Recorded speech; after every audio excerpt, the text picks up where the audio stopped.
Yes, guys. Yes, people. Welcome back to Chelsea Fan TV. Welcome back to another episode of 5 Things We Learned. The first show of the Premier League season.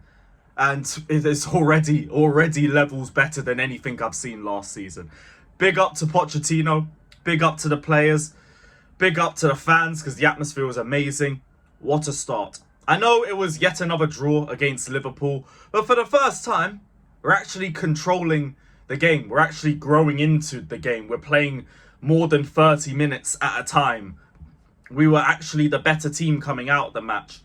There's so many positives to take out that performance. And also, coming out of the game, Moises Caicedo, now officially a Chelsea player. We're just waiting on the announcement, but apparently all the advertising and everything is literally being done as we record the video. So hopefully by the time it comes out, Caicedo has been announced, and hopefully we can start the work on Lavia. Liverpool, you pussies. You thought you could try and take the piss out of our football club. You thought you could try and hijack our transfers. Now we've taken Caicedo back. We're about to take Lavia just to rub it in on you guys. Just to add insult to injury. All that pull, all that history, all that big club hype and everything like that. You just got beaten by a team in 12th place.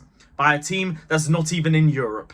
So much for big club bias and all of that bollocks. There is a reason why clubs prefer Chelsea over Liverpool. And it's not just because of London. It's because we're the most serious club in England in the whole 21st century.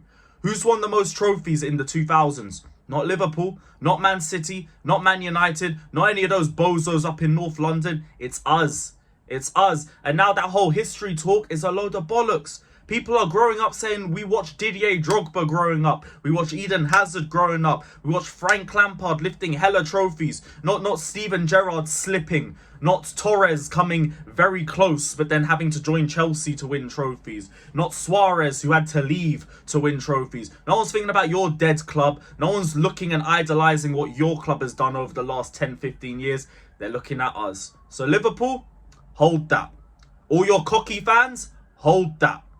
The city as a whole, you can hold that. In the words of Tupac, fuck Liverpool as a record, as a label, and as a motherfucking institution. Hold that, and I hope it hurts. Now we got out the whole Caicedo situation. Before we start the video, we do have to shout out our new advertisers. We do have to shout out our new sponsors. Lazy FPL newsletter. Join them. The link is down in the description below. They are basically like having your own assistant manager for Fantasy Premier League. So if you got an FPL team and you want to try and boost up your team and get as many points as possible, check out the FPL newsletter down in the description below. 99.2% of subscribers said they did better last season just by reading it. You will too. So hit the like button, subscribe. Check it out in the description below and let us know what you think of the new sponsors down in the description below. Lazy FPL newspaper. Check it out, people. Right. 5 things we learnt. Now we got the whole transfer saga outfit. Big up to the sponsors as well. Let's get into the Chelsea-Liverpool game. First point I want to bring in. I have so much faith in the squad just off that one game alone because I see players that are growing. I see players that are getting better. I see a squad that doesn't really fall into their shell after a tough start like the Chelsea team from last season would have done. Because we didn't start well. And I don't mean to say that like we were poor. It was more nervousness, if anything. We looked a little bit scared to an extent. I thought we were going into this game and we would be the team that catches Liverpool on transition, and it turns out it was the other way around and Liverpool were catching us on transition every single time. There was a couple mistakes from the likes of Chukwuemeka, from the likes of Gallagher, Disasi for the first goal, Reece James as well, partly to blame too. Chilwell as well, like it was a universal mess up for the first goal. But we kind of stuck to our resolve.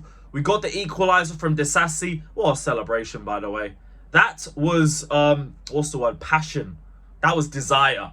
That was everything that match-going fans love. That was brilliant. Brilliant. But as soon as we got the equaliser, it was a different Chelsea. We looked a lot more switched on. We took the game to Liverpool and they never recovered.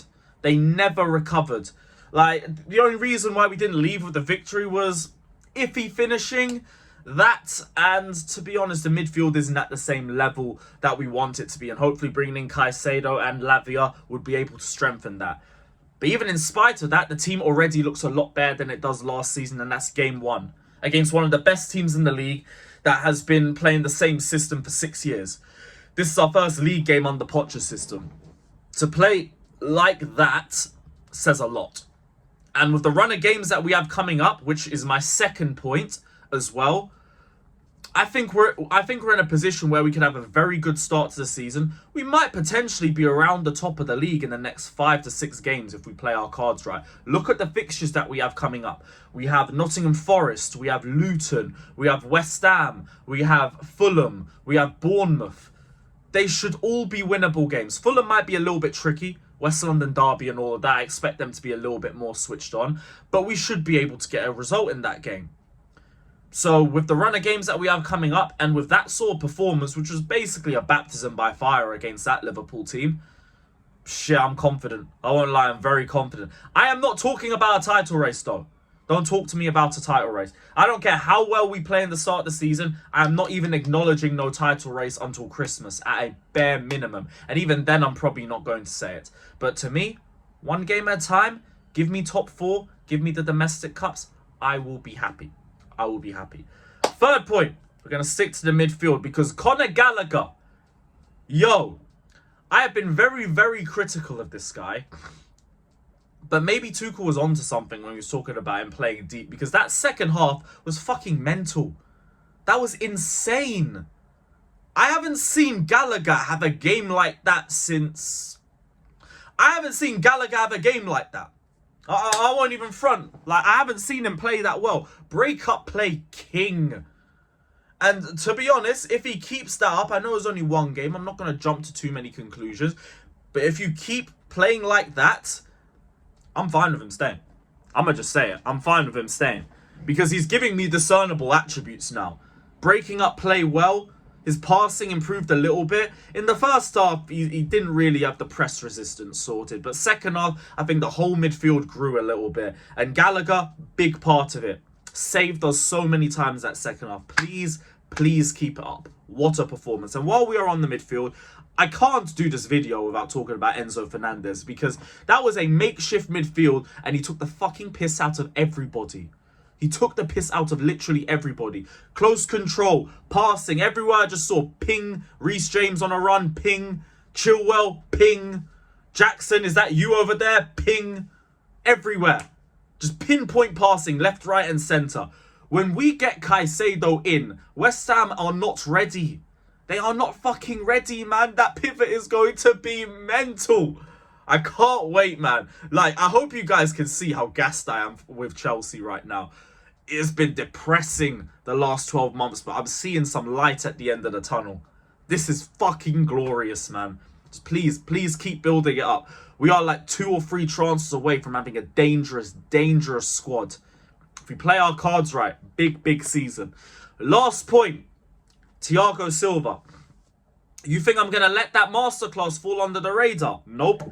Every single time, all I hear is, oh, we need to phase Thiago Silva out of the team. He's 39 years old. We're going to need to move on from him. Shut the fuck up, man. Every single time we do this argument in the summer, and then we start the season, and he's still our best centre-back. How about we stop just trying to call when he's going to fall off? I don't care that he's 39. He could be 79 for all I care about. If you're good enough, you are good enough. Simple as. He is still one of the best centre-backs in the league. He is still one of the first names on the team sheet. Enjoy the food. Just enjoy the food.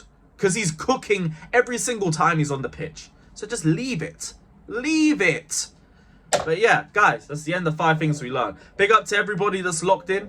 Hit the like button, subscribe, all of that. Check out Lazy FPL newsletter down in the description below.